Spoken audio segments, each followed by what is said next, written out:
Alright, me. It is now mid-October, and I've just finished reading the fifth and final of the Time Quintet, Madeline An Acceptable Time. Once again, we get into this confusing part of why in the world does this make up the Time Quintet? Because, right, as I mentioned last time, I don't know if I showed this, but there is a chart that's in the back here that is, an entire chart of characters and what books they're in, and there's 8 books listed for the Murray O'Keefes, which is the character we've been following, and then there is the Austins, which is another 6 books, which I don't know who the Austins are, but I assume it's another section of characters that go through similar stuff. So why these 5 books in particular out of the 14? Why does this make up the Time Quintet? And I really don't know. Because I assume that the other books also have stuff to do with time traveling and things like that. So that can't be it. So I don't know why it's these 5 specific books, especially because this one really has nothing to do with any of the other pieces. This book is centered on Polly, who is the daughter of Meg and Calvin. And so, but Meg and Calvin don't even appear to this. Charles Wallace doesn't even make it, he gets mentioned like 3 times. And my assumption is, by the way, that they mention him is that he's dead or disappeared or something. I don't know. But so we're following Polly, who is now back at the farmhouse in, Northeast, wherever. They don't really give a description of why Polly's been sent there, other than there's been problems at school vaguely. So that's that.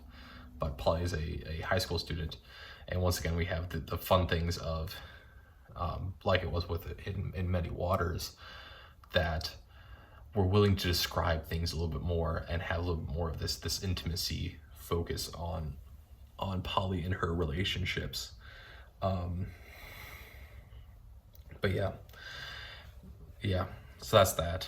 The other reason why this to me doesn't feel like it's very much within the lines of the other books is because the rest of the Time Quintet has this very easily noticeable focus on either bringing biblical ideas to the forefront and using them to explain the world, or just living through biblical events. And this one has more to do with just like accepting, right, as it is in the title, like an acceptable time, right? I assume that's from a psalm of some sort, that I don't know, but right there, it's a huge focus on accepting things and learning to live with yourself, right? I don't know. It's another one of these things in which we have these inconsistencies within characters, and so this book focuses on really 3 new characters between Polly, this random guy Zach, and a bishop who's in the town, and the 3 of them don't make an appearance in any of the other 4 books. I assume they make an appearance in some of the other books in the series of the 8 books, but specifically they don't come up in here at all. So then we're suddenly focusing on these 3 new characters. Our returning characters, the Murray parents, so grandparents of Polly, parents of Meg and Charles Wallace and Sandy and Dennis, they fall into the same thing of where they've experienced these things before, but then as soon as they're confronted with it, they go, "Oh, that can't be true. That's not right." And then we go back to the rock. The rock still has significance. The rock is still there. and suddenly now the rock is being used to do this other thing of where they're time traveling again, much like in, what was it, the third book, Swiftly Tilting Planet, where they're using the rock and its presence to help them time travel and things. So that's a whole ordeal. There's also, inconsistencies with the logic that exists there of they travel back in time, they go to the people of the wind who were described in the third book, but then also they're described here, and there's inconsistencies there, and it doesn't all just make sense. So with that thought all being said, I'm going to choose to ignore most of the book. And the reason for it is because I'm going to argue that the point of the book doesn't come into play until like the last 4 chapters, in which our 3 characters, Polly, Zach, and the bishop, go back in time, and then they get trapped there.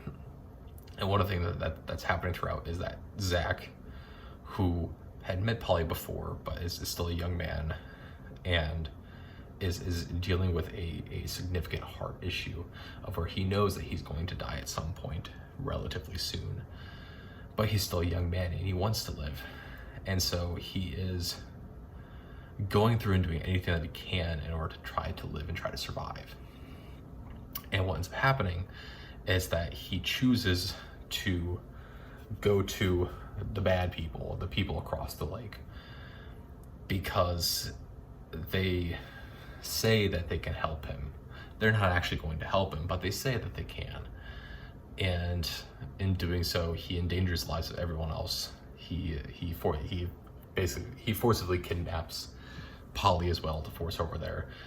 They're going to use her as a blood sacrifice because she's supposed to have some sort of this great, wonderful power and things.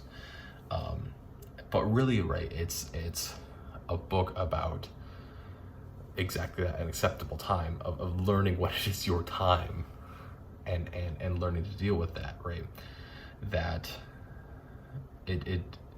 we can, yes, wish to prolong ourselves and live and dream more than what we have, but also we need to accept and learn to accept that not everything can be perfect, right?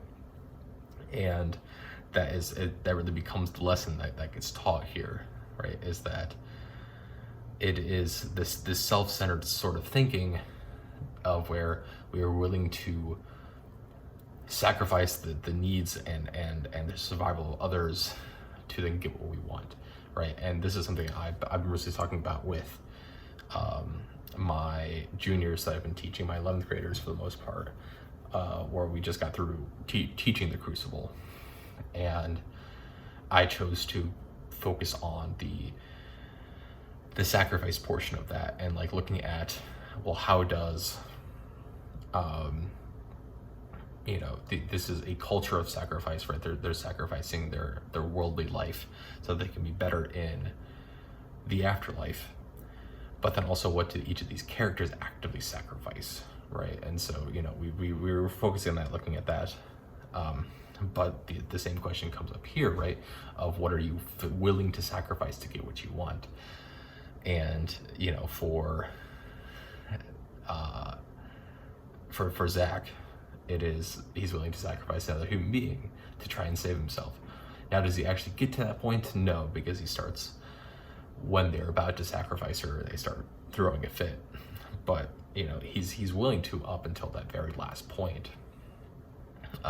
You have Tynak, who is the king of the people across the lake, right? And who's obviously willing to sacrifice anything to keep in power, as well as keep his people safe, right? So yeah, right, that it's a lot of sacrifice about what are we willing to give up or so that we may have what we want, right?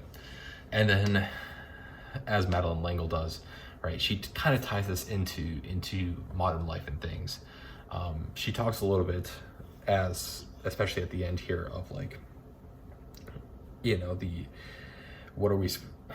how much are we willing to let other people struggle or starve so that we may have an abundance of things and whatnot, which is then once again seems to like contradict other parts of this whole series, in which the forefront of the entire series is going against communistic and socialistic ideals so that we may have capitalism, because capitalism is the good thing. But then in this book, as well as really the previous two books, it's a lot about what are we willing to give up ourselves so that everyone may prosper and everyone may be healthy, right? Which is contradictory ideals, right? So I don't know, right? It's another book of where it's in the time quintet. She says the time quintet. I don't know why it's in the time quintet. I really don't. Other than the fact that it has some biblical things and it has time travel in it. But also I assume that the other three books that she's written with the Calvin O'Keeffes, as well as the other 6 books that are about this other family, also have the same stuff. So I don't know. But yeah, that is acceptable time.